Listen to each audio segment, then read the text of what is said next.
ആ അർജുൻ ബ്രോ, എന്താണ് രാവിലെ തന്നെ പോയതാണല്ലോ. എന്തായി അരവിന്ദ് കെജ്രിവാൾ?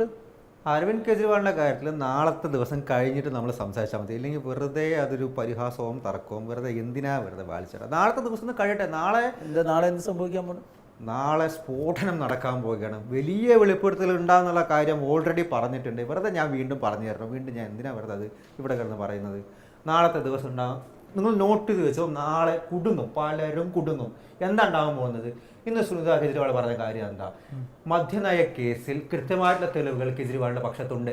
അത് അവർ പുറത്തുവിടുന്നുള്ള കേസാണ് പറഞ്ഞിരിക്കുന്നത്. നാളെ കസ്റ്റഡി തീരുമല്ലോ കെജ്രിവാളിന്റെ.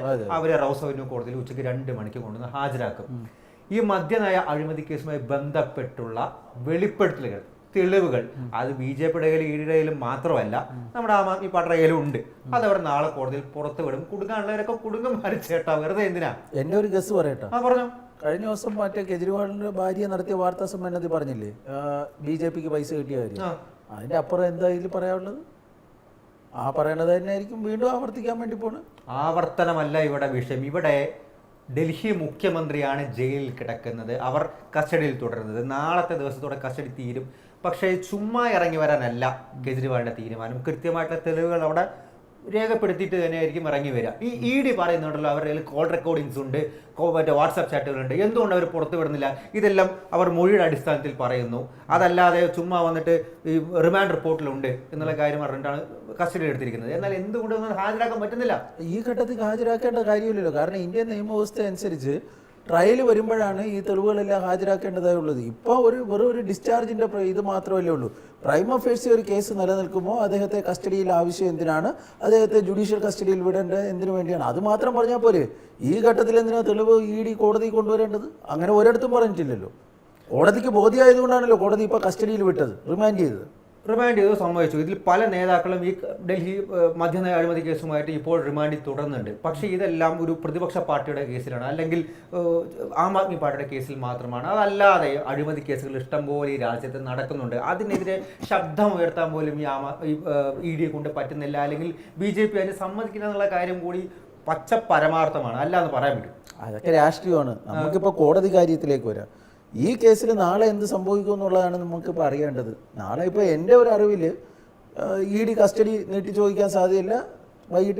നാളെ വൈകിട്ടാകുമ്പോഴത്തേക്കും അരവിന്ദ് കെജ്രിവാൾ തീഹാറിലേക്ക് പോകുന്നതായിരിക്കും കാണാൻ വേണ്ടിയുള്ള സാധ്യത. അതായത് ഒരു സംസ്ഥാനത്തിൻ്റെ മുഖ്യമന്ത്രിയെ കൊടും കുറ്റവാളികൾ പാർക്കുന്ന ജയിലിൽ കൊണ്ടാക്കി അവിടെ അടക്കിയ, തിരഞ്ഞെടുപ്പിൽ വരാതിരിക്കുക, പ്രചാരണത്തിൽ പങ്കെടുക്കാതിരിക്കുക, അങ്ങനെ ആം ആദ്മിയുടെ വോട്ട് ഷെയർ ഇടിപ്പിക്കുക. പ്രത്യേകിച്ചും ഇന്ത്യ സഖ്യമാണല്ലോ അവിടെ ഡൽഹിയിൽ മത്സരിക്കുന്നത് BJPക്കെതിരെ.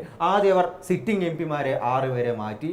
അതിനുശേഷം കെജ്രിവാളിനെ കൊടുക്കുന്നു, അയാളെ അറസ്റ്റിലാക്കുന്നു. പിന്നാലെ തിഹാർ ജയിലിലേക്ക് അയക്കാനുള്ള നടപടികളാണ് തുടങ്ങിയിരിക്കുന്നത്.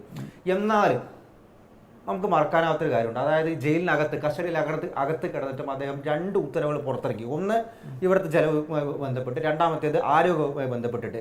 രണ്ടും ജനക്ഷേമ പ്രവർത്തനങ്ങൾ എന്ന് തന്നെ പറയാനായിട്ട് സാധിക്കും. അതിനെതിരെയും ചിലർ ഇപ്പോൾ ശബ്ദമുയർത്തി തുടങ്ങിയിട്ടുണ്ട്. കാരണം അവർക്ക് സഹിക്കുന്നില്ല. അതായത് വോട്ട് ആം ആദ്മി പാർട്ടിക്ക് തന്നെ വീഴുമെന്നുള്ള കാര്യം വ്യക്തമായിട്ടുണ്ട്. അതുകൊണ്ട് എങ്ങനെയും ജനത്തിൻ്റെ വിശ്വാസം തകർക്കുക എന്നുള്ള കാര്യം തന്നെയാണ് അവരുടെ മുന്നിലുള്ളത്. അതുമായി ബന്ധപ്പെട്ടാണ് ഇന്ന് പോലും റെയ്ഡ് നടന്നു. അതായത് ആം ആദ്മി പാർട്ടിയുടെ തന്നെ ഗോവയുടെ ചുമതലയുള്ള നേതാവിൻ്റെ വീടുകളിൽ 20 ഇടങ്ങളിലാണ് റെയ്ഡ് നടന്നിരിക്കുന്നത്. എന്നിട്ട് ഒന്നും കണ്ടെത്താനായിട്ടില്ല.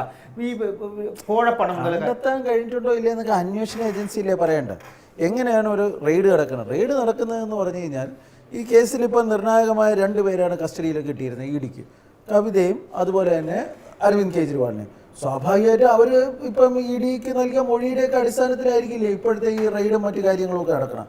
അപ്പോൾ അതിനെ നമുക്ക് ഒരു വിച്ച് ഹണ്ടിങ് എന്നൊക്കെ പറയാൻ വേണ്ടി പറ്റും.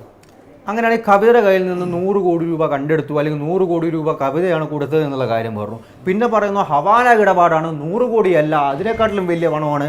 അതിൻ്റെ 6 ഇരട്ടി ഈ സൗത്ത് ഗ്രൂപ്പ് എന്ന് പറയുന്ന സിൻഡിക്കേറ്റ് ഉണ്ടാക്കി അതിൽ 45 കോടി രൂപ ഗോവയെ കൊണ്ട് ചിലവാക്കി എന്നൊക്കെ പറയുന്നു.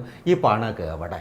ഈ കോടയൊക്കെ എവിടെ? ചുമ്മാ പറച്ചിൽ മാത്രമല്ലോ. ഈ പൈസ ഒന്നും ഇല്ലേ? നാട്ടുകാരുടെ പൈസ എടുത്തിട്ടുണ്ടെങ്കിൽ ആ പൈസ ഒന്നും അവർക്ക് കൊടുക്കണ്ടേ? കൃത്യമായിട്ട് പൈസ എവിടെ? ട്രയൽ വരുമ്പോഴത്തേക്കും കാണിക്കുന്നേ. നമ്മളിപ്പോൾ അതിനിപ്പോൾ വികാരം കൊണ്ടിട്ട് എന്താ കാര്യം? ട്രയൽ വരുമ്പോഴത്തേക്കും EDക്ക് കാണിക്കാതിരിക്കാം. കാണിച്ചില്ല എങ്കിൽ കോടതി കുറ്റവിമുക്തനാക്കും. ഇത് തന്നെ പറയുന്നത്. നാളെ ആ വെളിപ്പെടുത്തൽ ഉണ്ടാകുന്ന സമയത്ത് പലരും കുടുങ്ങും. അതായത് ട്രയൽ എന്ന് പറഞ്ഞ ഈ കേസിനെ മാക്സിമം വൈകിപ്പിക്കാൻ നോക്കുകയാണ് ED. അതിന് ചുക്കാൻ പിടിക്കുന്നത് BJP ആണെന്നുള്ള കാര്യം എനിക്ക് വ്യക്തമാണ്. നിങ്ങൾ കൂടുതൽ കാര്യം പറഞ്ഞു, ശരിയാണ്. പക്ഷേ എനിക്ക് വ്യക്തമാണ് ഈ കേസ് മനഃപൂർവ്വം വൈകിപ്പിക്കാൻ ശ്രമിക്കണം. ലോക്സഭാ തിരഞ്ഞെടുപ്പ് കഴിയുന്നവരെങ്കിലും 400 സീറ്റ് എന്താണെങ്കിലും നമുക്ക് ഇനിയിപ്പോ കൂടുതൽ സംസാരിച്ചുകൊണ്ടിരുന്നിട്ട് കാര്യമില്ലല്ലോ. നാളെ നോക്കാന്നേ, നാളെ 2 മണിക്ക് നാളെ കാണാം. നാളെ എന്താ ഉണ്ടാകാൻ പോകുന്നത് ഞാനും കാണിച്ചു തരാം. നമ്മൾ രണ്ടുപേരും കാണുമല്ലോ. രണ്ടുപേരും കാണും. റോസോവിന് കോടതിയിൽ നിന്ന് പുല്ലുപോലെ അരവിന്ദ് കെജ്രിവാൾ ഇറങ്ങി വരും. അദ്ദേഹത്തിന് നിരപരാധി തെളിച്ചുകൊണ്ട് പുല്ല് പോലെ നേരെ തിഹാർ ജയിലിലേക്ക് പോകും. കാണാം. തിഹാർ ജയിലിൽ പോയാൽ അവിടെ ഇരുന്ന് ഭരിക്കും നമ്മുടെ നേതാവ്. അത് നമുക്ക് കാത്തിരുന്ന് കാണാം. ശരി.